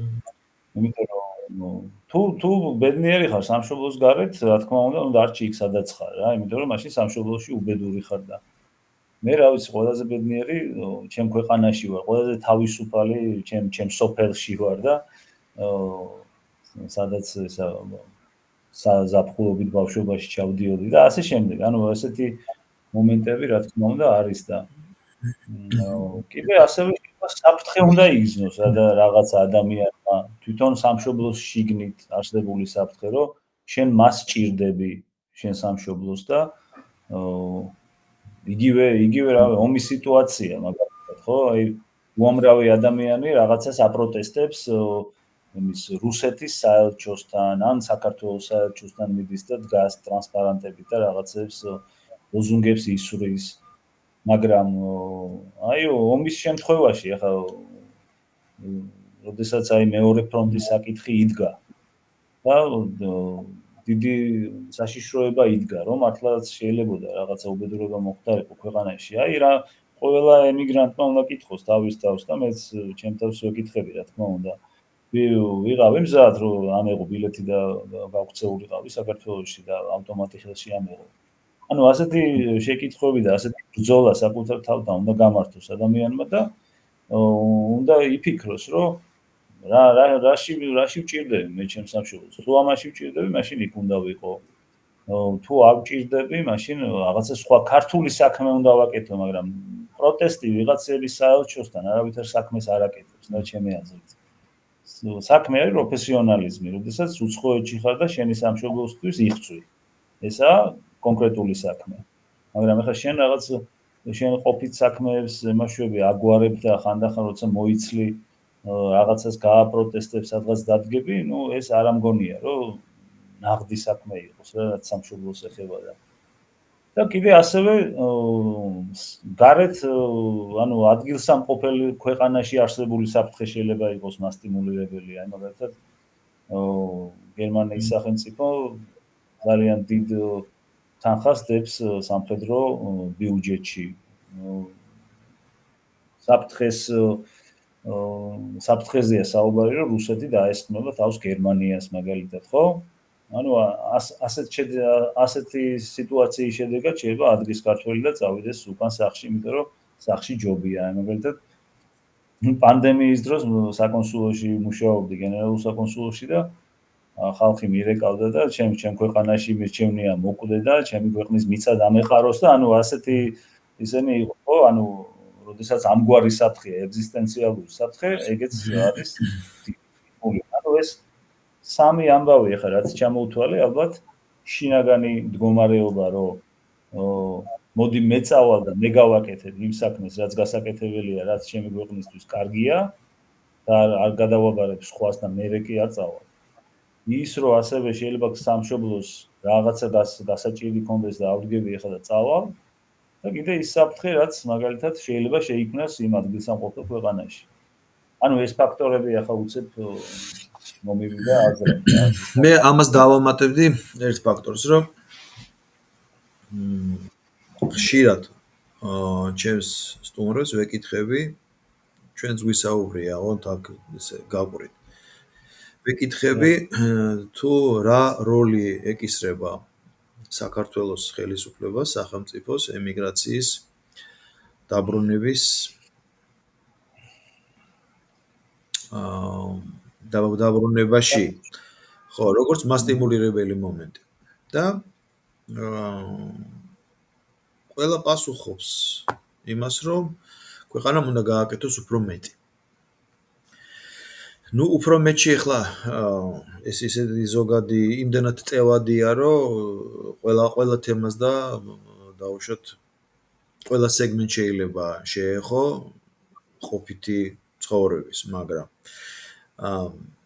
შენ როგორ ფიქრობ, დაუშვათ რომ მოხდეს ესეთი რამ, რომ ქვეყანამ საქართველოს დაუშვათ შეიმუშაოს რაღაც პროგრამა სოციალური დაცვის დავარქვათ, ემიგრანტების სოციალური დაცვის.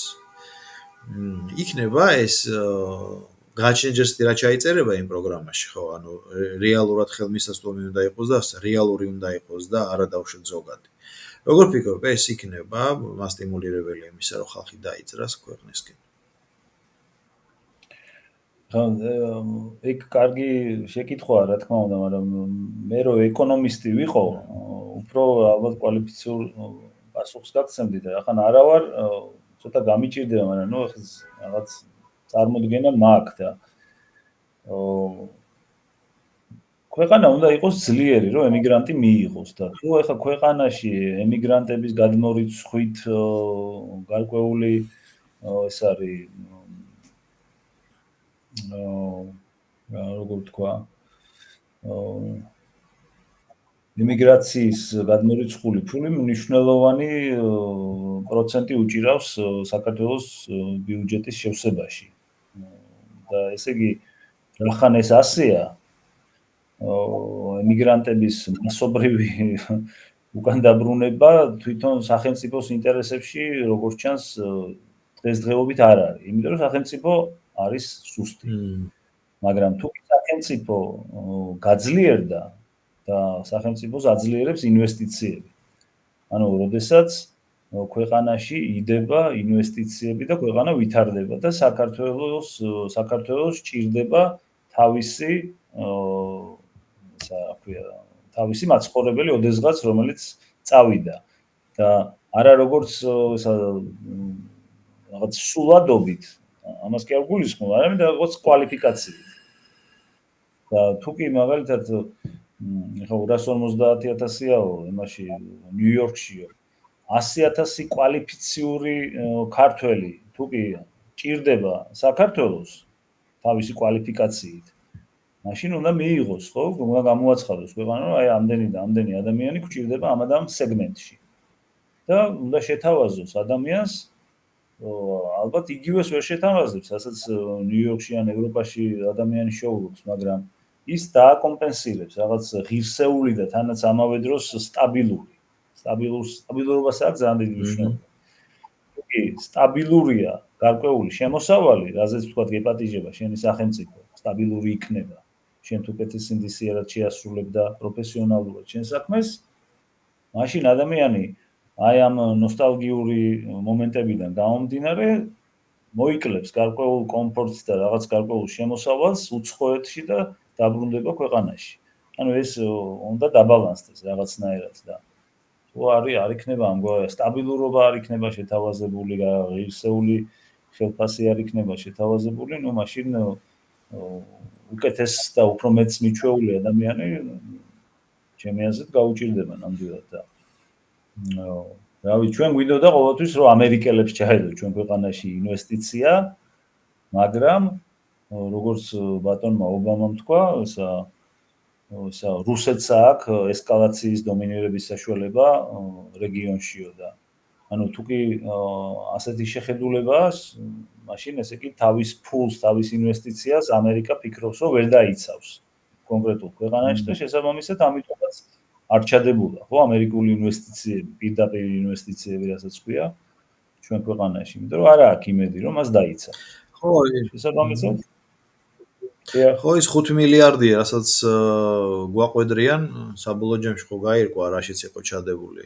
ეს რეალურ ეკონომიკაში და მრეწველობაში არ ყოფილა ჩადებული. ეს იყო ინდოქტრინაციაში. ეს იყო იდეური ფრონტის გაძლიერება. სხვადასხვა არასამთავრობოებისა და რაღაც სხვადასხვა პროექტების დაფინანსები და საბოლოო ჯამში იმიტომ რომ საჭიროების სამებრ ვიღაცა რო გამოვიდეს და თქვას რომ ბომბების წვიმა ურჩევნია ასეთ იმას. აი ეს არის ინდოქტრინაცია და ისა გონების კოლონიზაცია. და ამერიკა დაუშვათ კარგი სხვა კონტინენტზეა და ეს ატლანტიკის ოკეანე მეშვება რა ქვია ყოფს, მაგრამ ევროპელებიც ხო იგივე ჭკუაზე არიან ხო? აი რა იყო რო გავიხსენოთ არაფერი საავტომობილო ბრენდების ოფისები იყო წარმოდგენილი, თორემ მე მაგალითად არ ვიცი. ნუ ერთი მახსენდება, იმიტომ რომ ესეც შემსახთან იყო მარტინ ბაუერმა რო იყიდა ქართული ჩაი და იქიდანაც კაი არაფერი არ გამოსულა, გოჩა ცოფორას ლაპარაკები ფაქტობრივად დაშალეს, ესე გამოვიდა და რა ვიცი, ერთი ორი ეგეთი წარმატებული ევროპროექტს კიდე მოუძებნი და ვიტყვი, მაგრამ საბოლოო ჯამში არავინ ფული არ ჩადოდა. საინტერესოდ მივედით მე და შენ ესეთი ეხლა საქართველოში ყველაზე აქტუალურ თემასთან.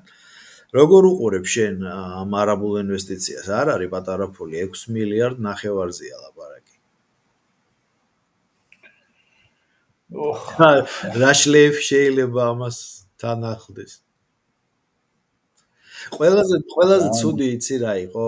აი მე რა ახლა დაგეგმილი მაქვს ორ ჩვენ სხვათა შორის იცნობ ანუ საერთო ვართ ინტერნეტ მეგობრები ვართ, Facebook მეგობრები. უბრალოდ არ ვამბობ, იმიტომ რომ არ ვიცი ხა გამოვა თუ არ გამოვა, იცი როგორი მომენტია, ხო? მოკლედ ამ კვირაში მაქვს დაგეგმილი ამ თემასთან დაკავშირებით, მაგრამ ყველას ვეკითხები ამ თემას რა და ყველაზე მნიშვნელოვანი არის ის, რომ მე კონტრაქტი არ მინახავს. საბნახავდი ახლა რაღაც ოფიციალურ გვერდებზე არის ალბათ, მაგრამ ნუ არ ვიცი ხა ჯესტი რო გავუყვე რას გავიგებ და აქ არის ლაპარაკი რაღაცა შეზღუდულია რაღაც კონკრეტული რაოდენობის მუშახელზე და ამან გამოიწვია ყველაზე დიდი მითქმა-მოთქმა. არის საუბარი მე როგორც ვიცი 30000 მუშახელზე.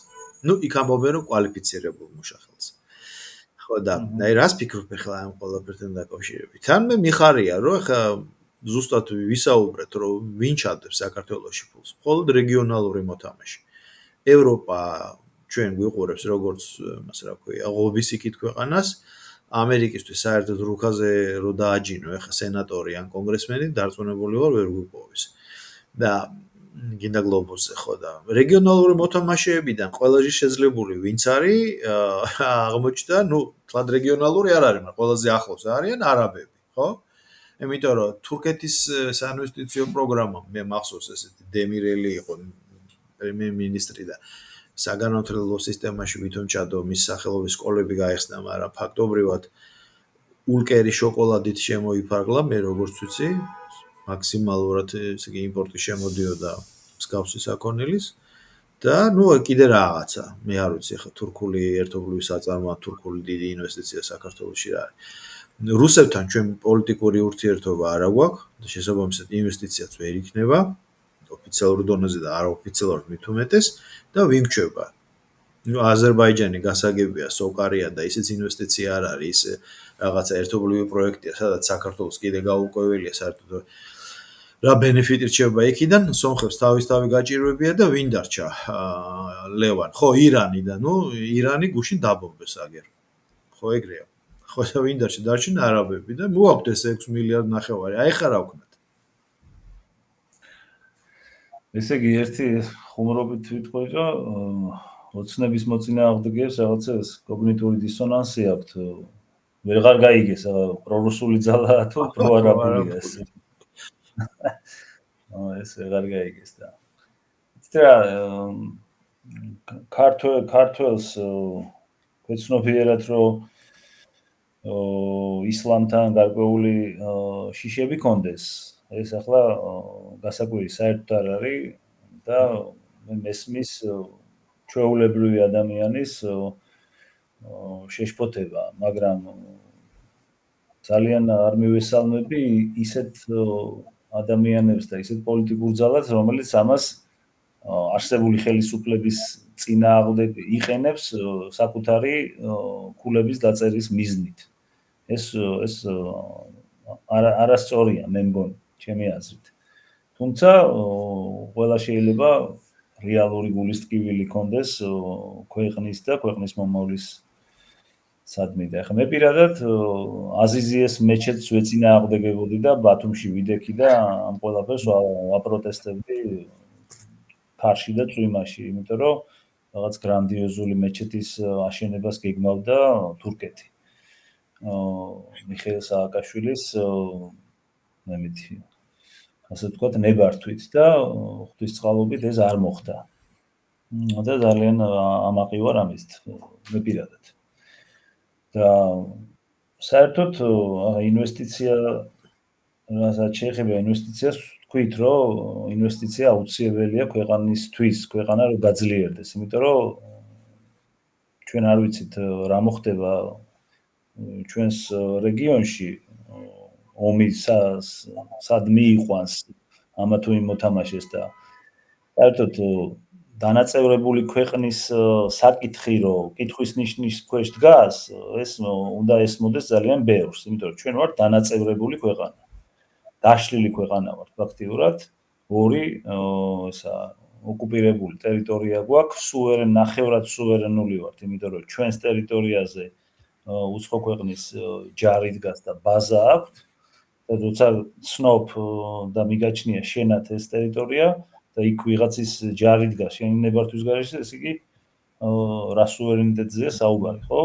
კლიანობაში რომ აღვიქვათ ეს სურათი და ეხლა ის არსებული ტერიტორია, რომელსაც ჩვენ ვაკონტროლებთ, ჩვენი ხელისუფლება და ჩვენი იურისდიქცია, აი ის დგას კითხვის ნიშნის ქვეშ, ჩემი აზრით. ეს ხვალ შეიძლება სახელმწიფოებრიობა დაიკარგოს სისუსტიდან გამომდინარე, ტერიტორიული მორღვეულობიდან გამომდინარე, დემოგრაფიული პრობლემებიდან გამომდინარე, შესაძლებელია სახელმწიფო გაქრეს. და ეს ისტორიულად, ვინც იცის საქართველოს ისტორია, დამეთანხმება, რომ ეს არაერთხელ მომხდარა და მცირე შეცდომების გამოც კი მომხდარა ასეთი რაღაცები და მე ვფიქრობ, რომ დღევანდელი ხელისუფლება, ჩემი აზრით, ახლა მე რასაც უყურებ აქედან, ცდილობს დაბალანსების პოლიტიკის წარმოებას, როდესაც ქვეყანაში იდება რეგიონალური მოთამაშეების ინტერესები, რახან იყოს გარკვეული ბალანსი. არ იყოს ერთზე მინდობილი კონკრეტულ ერთ მოთამაშეზე, რომელსაც შეუძლია ერთი ხელის მოსმით, მაგალითად, გააუქმოს სახელმწიფო და მიგიერთოს როგორც რაღაცა დანამატი გუბერნია და ასე შემდეგ. თუ ეს გამოუვიდა ქართულ ოცნებას, რომ მოახერხა დაბალანსების შედეგად სახელმწიფო შენარჩუნება, პერსპექტივაში სახელმწიფოს გამთლიანება, რისიც მე ვარ ყველაზე დიდი გულშემატკივარი, იმიტომ რომ უმთავრესია სახელმწიფო თუ არ გააერთიანდა ხეიბარი მდგომარეობიდან არ გადახვედი ჯანსაღში, ვერაფერი ვერ უშველი საქართველოს სახელმწიფოს თუ საქართველოს ჩემი აზრით ყოველთვის შენარჩუნდება და ქართველი და ქართული ენა და მართლმადიდებლობა ეს არ გაქრება არასოდეს და თუ ხვალ დავკარგათ სახელმწიფოს ოდესღაც მაინც აღვადგენთ ჩვენი შვილები და მათი შვილთა შვილები არ ვიცი მაგრამ დღეს ეს საფრთხეები დგას და თუ კონკრეტული ხელისუფლება ცდილობს ამით სახელმწიფო გადაარჩინოს ძალთა ბალანსი იმასაკნას ქვეყანაში დაამკვიდროს და ამის შედეგად სახელმწიფო გააძლიეროს და გააერთიანოს მაშინ ამ გარკვეულ ქვეცნობიერ საფრთხეებს უნდა გაუმკლავდეთ და მოვერიოთ და ამის საწინდარი და პირველი წამალი ალბათ არის ის რომ ქართველი გაძლიერდეს რწმენაში დაიწყოს ადამიანმა უფრო მეტად ოჯახზე ორიენტირება, ოჯახზე და ქორწინებაზე, ერთმანეთის ნდობაზე, შვილიერებაზე და ასე შემდეგ რა. იმიტომ რომ ის ხალხი არიან აი ასეთი ხალხი. ერთმანეთში შეკრულები, მრავალშვილიანები და მოდიან იმისათვის რომ დაფუძნდნენ, დამკვიდრდნენ ალბათ და გამრავლდნენ. მაგრამ თუ შენ დაახვედრებ შენ სიმრავლეს, შენ სიმტკიცეს, შენ ძლიერ რელიგიას, შენ ძლიერ რელიგიურობას, შენ ძლიერ კანონებს, მტკიცე კანონებს, სადაც ენა არის დაცული, სადაც მოქალაქეობა არ რიგდება, ასე თავისუფლად და ასე შემდეგ, სიმტკიცით შეინარჩუნებ შენ სახელმწიფოს, შენს რაობას და ვინაობას და აი ასე გადარჩები და მე ემიგრაციაც მივეხმარებით ხო ჩვენ ქვეყანას ხო არ გამოვეკერებით რა თქმა უნდა ასე რომ აი ასე ვხედავ რა თუ არა ავიცი არსებობს საფრთხეებიც მაგრამ უფრო დიდი საფრთხეებიც არსებობს ამავე დროს და ესეც სასწორზე დასადებია ჩემი აზრი მაქვს ასეთი რომ თუ სახელმწიფო გამოიჩენს სიმყარეს და სისტემურობას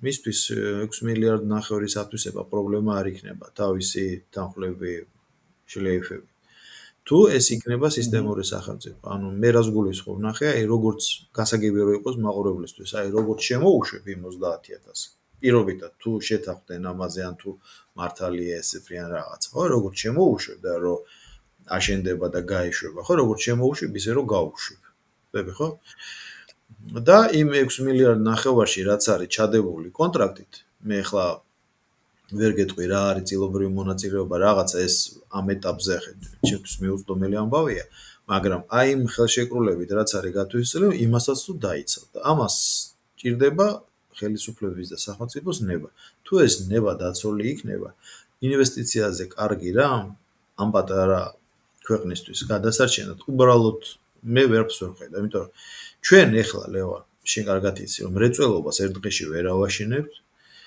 აი ტრამპი როგორ ცდილობს ხო ინდუსტრიალიზაციის ახალი ტალღის დაწყებას მაგრამ არაფერი არ გამოუვიდა აბსოლუტურად არაფერი არ გამოუვიდა ვინც კი რამ დაპირდა ტრილიონებს $1 არა ჩადებული ამერიკაში $1 არ არის ჩადებული ყველაფერი არის აი სადღაც იმაში რა კლაუდზეა გამოკიდებული და არც ვიცით შემოვა თუ არა ამერიკაში აქედან გამომდინარე ინვესტიცია თუ არ იქნა ნუ ეხლა ადგილობრივი ბიუჯეტი ჩვენ გაგვიჭირდება იმიტომ რომ სოფლის მეურნეობა უნდა ავაღორძინოთ მაგრამ როგორ მე ესე მგონია სოფლის მეურნეობა უკვე მაშინ იქნება რენტაბელური თუ იქნება თვითკმარი მე მაგაზე უკვე თანახმოვარ უბრალოდ როგორც კულტურა რო იყოს და დავპურდეთ ესე რომ ვთქვა და სხვა დანარჩენი ახლა ჩვენ ძიმე მრეწველობას ვეღარ განვევერთებთ იმიტომ რომ ერთი აზოტი ვიცი რომ მუშაობს თუ არ მუშაობს ესეც არ ვიცი რუსთავის მეტალურგიულის დაშლას მე თვითონ უყურე და რავი კიდე რომ ქუთაისის ავტოქარხანაც აღარ არის 31 ქარხანა როცა იყო მძლავრი ინდუსტრიული ბოლოს ჩაიდნებისა და იმის რა ქვია ველოსიპედების გამოშვება დაიწყო მათგანამდე დავიდა და მოკლედ ეს რესურსი უკვე ქვეყანას არ გააჩნია. შესაბამისად ამას ჭირდება ინვესტიცია, ხო და ინვესტიციის ასრულების გარანტი არის ისევ სახელმწიფო და თუ სახელმწიფო ამას გააკეთებს, როგორ შეიძლება რომ ამის წინააღმდეგი იყო. მე ასე ვხედავ, თორე რისკები ბუნებრივია არის და შენ სწორად აღნიშნე რა. შენ თუ აი ამ აქციას თუ აი ამ პროცესს გამოიყენებ, იმიტომ რომ უბრალოდ ოპონირებაში შეხვიდე ხელისუფლებასთან, ეს ცუდი ამბავია. თუ არგუმენტები გექნება და ამას გამოაშკარავებ, დადებ და მაშინ დებატებში შეხვალ და რაღაცას დაუმტკიცებ, ხელისუფლებას არა, ხალხს დაუმტკიცებ და საზოგადოებას, ეს ახლა მისაღები იქნება, ხო? უნებრივია, რა თქმა უნდა, იმიტომ რომ მართლა მოშლილი და მორღვეულია რა საქართველოში ყველაფერი, რა ვიცი, მართლა ღვთისმსხალობით რაღაცა არსებობს ეს ქვეყანა, როგორც ჩანს და აი გულშემატკივრებით, ვინც დღემდე, რა ვიცი, ბოლომდე ყავს ქვეყანას და ხო. კიდევ არის მტკივნეული ნაბიჯების გადადგმა, რაღაცა ესეთი მტკივნეული რეფორმა იქნება თუ აი ყველაფერი არის საჭირო, მაგრამ სიმტკიცე იმ ქართველობის, რაღაცა ქრისტიანობის, ენობრივი და ასე შემდეგ არის დასაცავი.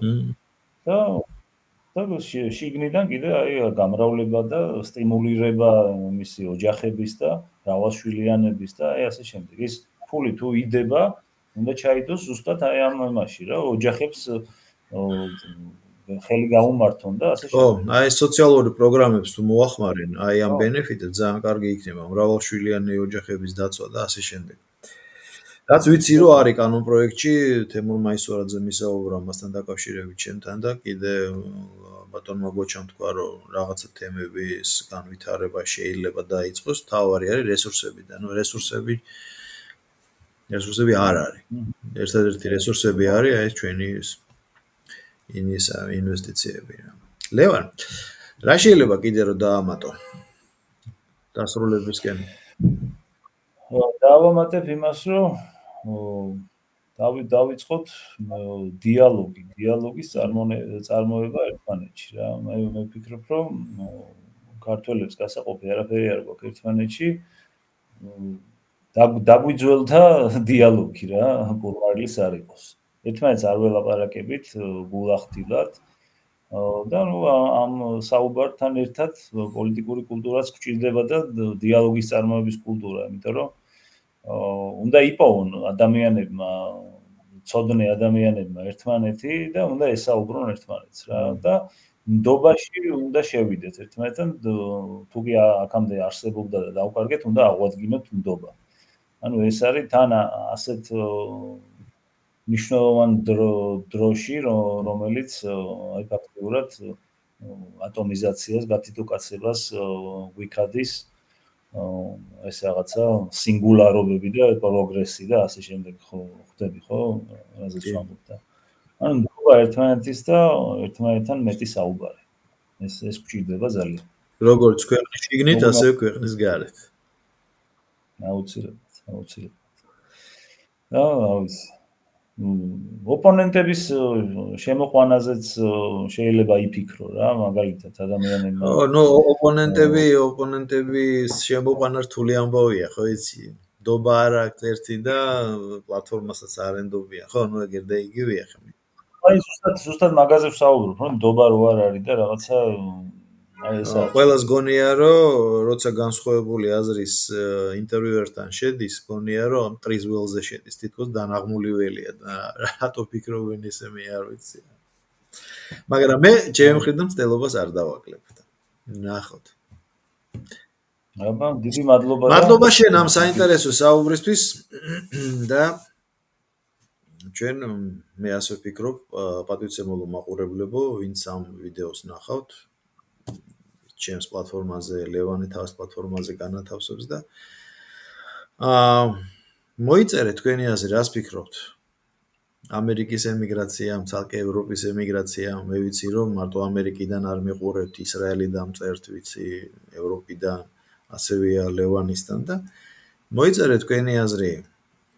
კრიტიკა, რა ვიცი მე, ყველაფერი, რაც თქვენ რაში ვართ ობიექტურები, რაში არ ვართ ობიექტურები და რაში გვეთანხმებით, რაში არ გვეთანხმებით და მე და ლევანმა ესე გადავწყვიტეთ, რომ ვიღაცამ უნდა დაიწყოს მოკლედ ამ დაახლოებისა და დიალოგის პროცესი და ჩვენ დავიწყეთ და დანარჩენი ახლა ვინც მხარს აგვიბავთ, ჩვენ აგვართ.